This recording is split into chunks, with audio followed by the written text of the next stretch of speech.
Hello and welcome to Smart Work Labs. My name is Anupam.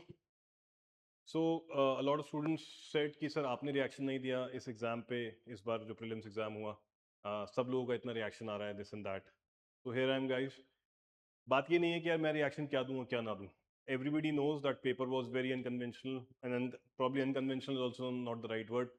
It was plain and simple absurd paper. मैं सब समझता हूँ, ठीक है, मैं मानता हूँ. बट मतलब पॉइंट ये है कि इस पेपर ने एक जो चीज सबसे ज्यादा खराब करी है, पहले हम लोग आराम से डिफरेंशिएट कर पाते थे कि यार ये बच्चे ने मेहनत करी है 90 टू 100 प्लस रेंज में है, और ये बच्चे ने मेहनत नहीं करी है तो ये 60 70 80 पे अटक जाएगा. बट इस पेपर ने वो कहानी ही बदल दी. इस पेपर ने उन लोगों को भी बाहर कर दिया जो अभी अभी रैंक लेके निकले हैं, और इस पेपर ने कुछ उन लोगों को सेलेक्ट कर लिया जो शायद 2 महीने पहले तैयारी करके बस एक एक्सपीरियंस के लिए देने गए थे, and their luck went with them और आराम से उनका सिलेक्शन हो रहा है. सो ये जो डिफरेंशिएशन खत्म हो गया है इस पर्टिकुलर पेपर में, that is the biggest challenge, that is the biggest problem.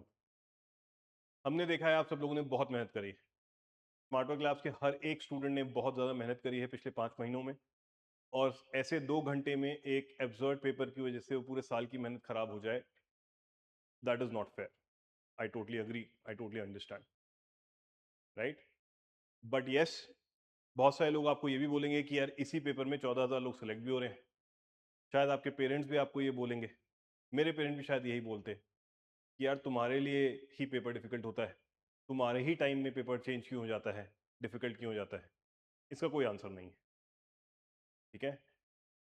But आज मैं स्टूडेंट्स के साथ तो खड़ा ही हूं. मुझे पता है कि उनकी मेहनत वेस्ट हो रही है, एक साल और डिले हो रही हैं चीजें for them, and more than that it is so emotionally draining, because हम इतना सब कुछ इन्वेस्ट कर देते हैं इस पेपर में अपना. तो वो एक बहुत बड़ा प्रॉब्लम क्रिएट कर रहा है. Every minute of the day students are coming here and they don't know what to say, they are simply crying. सिर्फ रो रहे हैं वो. हम सुबह से बच्चों को चुप करा करा के हम खुद रुआसे हो गए, इतनी परेशानी हो रही है. यहाँ पे मैं एस्पिरेंट से तो बात कर ही रहा हूँ, but I would like to take an opportunity and talk to the parents also कि प्लीज आप ये बात समझिए. मैं पिछले 10 साल से पढ़ा भी रहा हूँ और अपना इंस्टीट्यूट भी चला रहा हूँ, और उससे पहले मैंने खुद तैयारी भी करी है. मैंने 5 मेंस लिखे हैं, मतलब 5 प्रीलिम्स क्लियर किए हैं, 5 ही बार अटेम्प्ट दिए हैं मैंने, और 3 इंटरव्यू भी दिए हैं. बट अगर ये एग्जाम मैं भी देने जाता, शायद मैं भी क्लियर ना कर पाता. ये इतना एब्सर्ड पेपर था. And you know it was difficult when UPSC chairman himself has to come out and say कि people found the paper difficult and challenging. ये आज तक नहीं हुआ है यूपीएससी की हिस्ट्री में. सो समझ में तो यूपीएससी को भी आ रहा है कि गड़बड़ तो हो गई. अब वो फेस सेविंग कर रहे हैं ये कह के कि पेपर पूरा पूरा स्टैंडर्ड सोर्सेज से था, गवर्नमेंट वेबसाइट से था, पीआईबी की वेबसाइट से था, एनसीईआरटी से था. बिल्कुल था सर, चेयरमैन साहब. एनसीईआरटी से जो भी क्वेश्चन था, किसी बच्चे को कोई कंप्लेन नहीं है, वो कर पाया, क्योंकि आज तक आप यही बताते आए हैं कि एनसीईआरटी पढ़नी है, स्टैंडर्ड सोर्स पढ़ना है, उसी से आता है. आप कैसे तैयारी करते हैं किसी भी पेपर की? पिछले 5 7 10 सालों में जिस तरह का पैटर्न है, जिस तरह के क्वेश्चंस पूछे गए हैं, जिस तरह के क्वेश्चन का मिक्स होता है, उसी की बेसिस पे आप तैयारी करते हैं. सिलेबस आपने बहुत ओपन एंडेड दे रखा है. सो अगर आप उस बेसिस को ही लास्ट मिनट कंप्लीटली ओवरहॉल कर दें और चेंज कर दें without giving any warning whatsoever, right, बच्चे का डरना लाजमी है, क्योंकि उसके 2 घंटे में पूरे एक साल की मेहनत दाव पे लगी हुई. हम लोग यहाँ पे ये सिखाते हैं कि हो सकता है शुरू में पेपर डिफिकल्ट लगे, पहले 2 पेज 3 पेज आपको नहीं समझ में आ रहा है, पीछे से शुरू कर दो. वहां से भी समझ में नहीं आ रहा है तो अपना जो फेवरेट सब्जेक्ट है, ज्यादातर लोग का पॉलिटी होता है क्योंकि वो बहुत अच्छे से करके जाते हैं, पॉलिटी ढूंढो, इकोनॉमिक्स ढूंढो, वहां से शुरू कर दो. कॉन्फिडेंस आने लगेगा, 15 20 क्वेश्चन तो हो जाएंगे. बिकॉज हर साल आपने 15 सवाल 18 सवाल पॉलिटी के पूछे हैं, 15 18 सवाल आपने इकोनॉमिक्स के पूछे हैं, 15 सवाल ज्योग्राफी के पूछे हैं, राइट. 15 से 20 सवाल आपने modern history, ancient medieval art and culture के पूछे. इस बार आपने कुछ पूछा ही नहीं. तो बच्चा ढूंढता रहा पॉलिटी कहाँ है, इकोनॉमिक्स कहाँ है, ज्योग्राफी कहाँ है. जो 4 क्वेश्चन पॉलिटी के मिले भी, उसमें 2 3 क्वेश्चन ऐसे थे कि वो समझ ही नहीं पाया कि क्या करे. और अभी पेपर की लेंथ पे तो मैं बात ही नहीं कर रहा हूँ. इट वॉज अ पेपर जो शायद कोई भी बच्चा एक बार में 2 घंटे में पूरा प्रॉपरली नहीं पढ़ के कर सकता. तो इस बात का भी अकाउंट फॉर करना है। सो पेरेंट्स, आपके बच्चे एट दिस पॉइंट बहुत ज्यादा डिसअपॉइंटेड हैं, बहुत अंडर कॉन्फिडेंट फील कर रहे हैं, but I am here to say this to you guys कि प्लीज इस बार आप अपने बच्चे को समझिए। अगर आपने उसको मेहनत करते हुए देखा है तो इस बार आप उसको ये क्रेडिट दीजिए कि मेहनत तूने करी और इस बार तेरी गलती नहीं। मेरे पिताजी भी शायद यही कहते सर, मैं कि बॉस तुम्हारे टाइम में पेपर डिफिकल्ट हो जाता है, तुम्हारे टाइम में पेपर चेंज हो जाता है, 14,000 लोग तो फिर भी सिलेक्ट होंगे। ठीक है सर, बिल्कुल सिलेक्ट होंगे सर 14,000 लोग, और हम पूरी कोशिश करेंगे कि नेक्स्ट टाइम हम भी उन 14,000 में हो। बट वो 14,000 जो सिलेक्ट हो रहे हैं वो इसलिए भी होंगे क्योंकि कट ऑफ भी नीचे जाएगा। कहीं ना कहीं लक फैक्टर बहुत ज्यादा काम कर गया है इसमें, क्योंकि इसमें सिर्फ तुक्के मारने थे। ऐसे ऐसे क्वेश्चन कि जैसे इन्होंने बोला कि भाई पीआईबी से पूछा है, बिल्कुल पूछा है आपने। यूएन पीस कीपिंग फोर्स का मार्च 2025 में न्यूज था, मुझे याद है, हमने पढ़ाया भी है क्लास में। बट उसमें जो नीचे लिस्ट थी कि एक एक पीस कीपिंग मिशन, उसके शॉर्ट फॉर्म, पूरा नाम भी नहीं, और वो किस साल से किस साल तक था, वो 50 पीस कीपिंग मिशन हैं उस न्यूज में, और वो हम लोग छुड़वा देते हैं कि अबे ऐसा थोड़ी पूछेगा यूपीएससी, स्टेट का एग्जाम थोड़ी चल रहा है। We used to differentiate UPSC with state exams कि यूपीएससी सेंसिबल पूछता है, कुछ और हो ना हो, there is reason behind why UPSC asks this and they want to check your logic, they want to check your intellect, not your रट्टाफिकेशन। State में हम एक्सपेक्ट करते हैं कि ऐसे रट्टू टोता टाइप क्वेश्चन आते हैं जिसमें आपको सिर्फ दिमाग नहीं लगाना है, रट डालो बस किसी भी तरह और वहां पे टिक कराओ।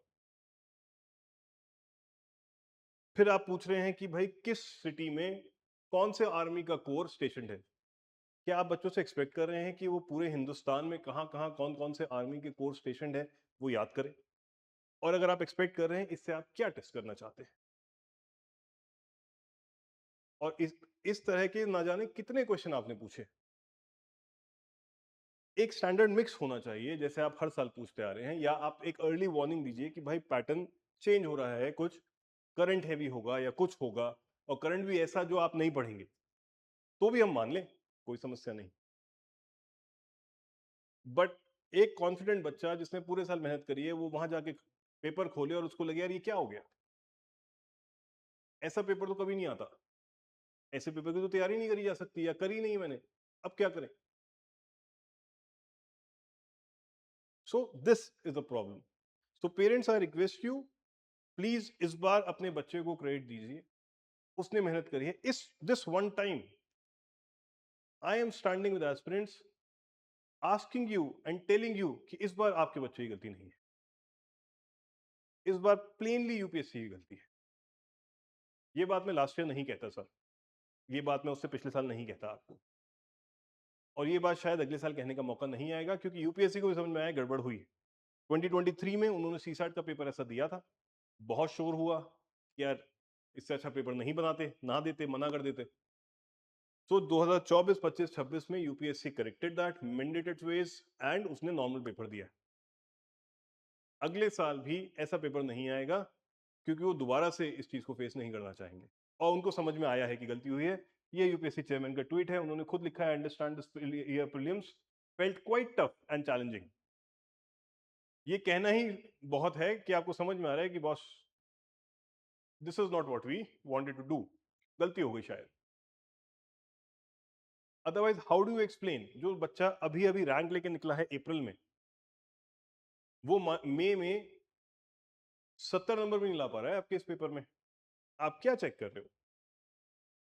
किस तरह से सिलेक्शन प्रोसेस आप बनाने की कोशिश कर रहे हो, जो समझ में आए हमें कि हाँ यार इससे ये वाला स्किल सेट टेस्ट हो रहा है। पहले आप लॉजिक टेस्ट करते थे, इंटेलेक्ट टेस्ट करते थे, इसमें आप क्या टेस्ट कर रहे हो? How do you figure out what is a good student, what is not a good student? Again I am not saying कि जो 14,000 बच्चे सेलेक्ट होंगे वो अच्छे नहीं है, बट इक्वली अच्छे बच्चे और ज्यादा अच्छे बच्चे भी शायद वो आपके इस प्रोसेस से बाहर हो गए हैं, जस्ट बिकॉज आपने ऐसा पेपर बनाया है। So there is something to think about UPSC. And parents, once again, इस बार please stand with your child, please give him confidence, because his confidence is already at the lowest of lows. उसको समझ ही नहीं आ रहा है वो आगे कैसे बढ़े। मैं अपने हर एक एस्पिरेंट को, हर एक स्टूडेंट को जो मेरे पास आ रहा है या हमारे बाकी मेंटर्स के पास आ रहा है, हम उनको यही समझा रहे हैं कि यार तुम्हारी गलती नहीं है इस बार, but your support parents, your support will be the key for your child this time. I am impressing upon you the duty, I'm sorry मैं ये कर रहा हूं ऐसा, but I am impressing upon you the duty to pull your child up again, give him that confidence कि नहीं इस बार तुमने मेहनत करी है, तुम्हारी गलती नहीं है और हम तुम्हारे साथ हैं, तुम एक बार और करो, अगर वो करना चाहता है ऑफ कोर्स, और अगर फिर से ऐसा होता है तब सोचेंगे कि is it even worth doing और नॉट। बट इस एक दो घंटे के एग्जाम पे प्लीज उसके स्किल सेट को, उसकी कैपेबिलिटी को, उसके इंटेंट को जज मत करिए, because that is the last thing he or she wants right now. I am considered to be a very tough mentor. बच्चे मेरे पास आने से डरते हैं कि सर डांटेंगे कि पेपर में नंबर नहीं आ रहे हैं।